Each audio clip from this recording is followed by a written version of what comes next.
Hello everyone, আসসালামু আলাইকুম। সকলকে নাজমাস কিচেনে ওয়েলকাম জানিয়ে শুরু করছি আজকের রেসিপি কবুতরের গোশত দিয়ে কচু তরকারি কিভাবে রান্না করা যায়। তো আমরা কবুতরের গোশত বিশেষ করে শুধু রান্না করি বা শুধু আলু দিয়ে রান্না করা এটাই জানি। তো আজকে আমি একটু ভিন্ন রকমের রান্নাটা নিয়ে আসলাম। তো এই যে দেখেন, প্রথমে আমি একটা কড়াইতে তেল দিয়ে শুকনো মশলাগুলো দিয়ে দিলাম, এলাচি, দারচিনি, তেজপাতা। পরে এর ভিতরে পেঁয়াজটা দিয়ে ভেজে নেব। এদিকে আমি সব কিছু আগেই প্রসেসিং করে রেখেছিলাম।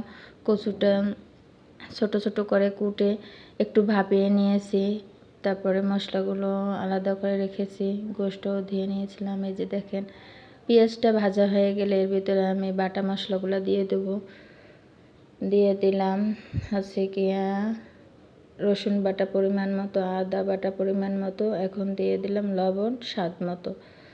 তো এখন গুঁড়ো মশলাগুলো দিয়ে দিয়েছি, হলুদ দিয়ে দিলাম পরিমাণ মতো, মরিচের গুঁড়া দিয়ে দিলাম পরিমাণ মতো, জিরে গুঁড়া দিয়ে একটু তেলের ভিতরে কষিয়ে নিব।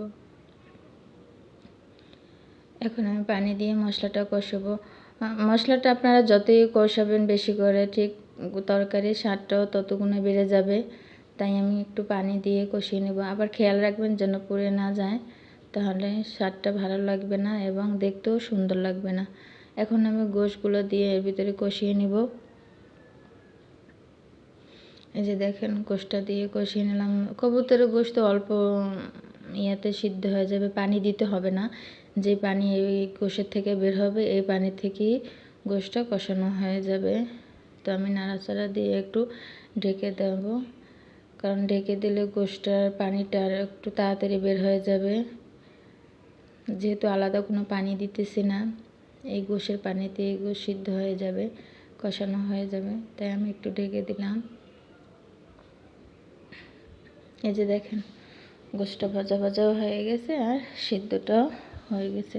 তো এখন আমি একটু নাড়াচাড়া দিয়ে কচুগুলো যে ভাপিয়ে রেখেছিলাম এগুলো একটু কষিয়ে নেব গোশের সঙ্গে, কারণ ভিতরে যাতে মশলাটা একটু ঢুকে। কচু তরকারিটা একটু ভারী ভারী করে কাটা হয়েছে।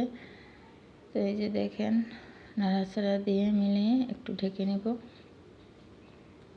তো আপনারা যারা আমার চ্যানেলটি এখনও সাবস্ক্রাইব করেননি, প্লিজ তাড়াতাড়ি সাবস্ক্রাইব করে রাখেন এবং পরবর্তী পর্ব অতি তাড়াতাড়ি দেখার জন্য পাশে থাকা বেল আইকনটি ক্লিক করে রাখবেন। পুরো ভিডিওটা দেখবেন, দেখে আপনাদের কাছে কেমন লেগে কমেন্ট করে জানিয়ে দিবেন প্লিজ। তো এই যে দেখেন, কচু তরকারিটা দিয়েও কষানো হয়ে গেছে। এখন আমি পরিমাণ মতো পানি দিয়ে দেবো। যে যেরকম খাবেন, ঝোল রাখবেন ঠিক ওই পরিমাণে দিবেন। আমি একটু ঝোলই রাখবো, কারণ কবুতরের গোশে একটু ঝোল হালকা রাখতে হয় বা রাখে। আবার কচু তরকারিতে ঝোলটা টেনে নেবে, এজন্য আমি একটু পানি বেশি করে দিয়ে দিলাম। এই যে দেখেন, কচুটা সফট হয়ে যাওয়ার পরে অনেকটাই পানি বের হয়েছে। তো এই কচুটা যখন আবার আমি একটা বাটিতে ঢেলে নিব, তখন ঠান্ডা হয়ে গেলে কচু তরকারিটার ভিতরে ঝোলটা, পানিটা অনেকটাই শুষে নেবে। তাই আমি একটু পানি থাকাতে, ঝোল বেশি থাকাতেই উঠিয়ে নিব। তাই আমি ভাজা জিরে গুঁড়োটাও দিয়ে নিলাম। এই যে দেখেন, আমার হয়ে গেল কি পারফেক্টভাবে কবুতরের গোশত দিয়ে কচু তরকারি রান্না।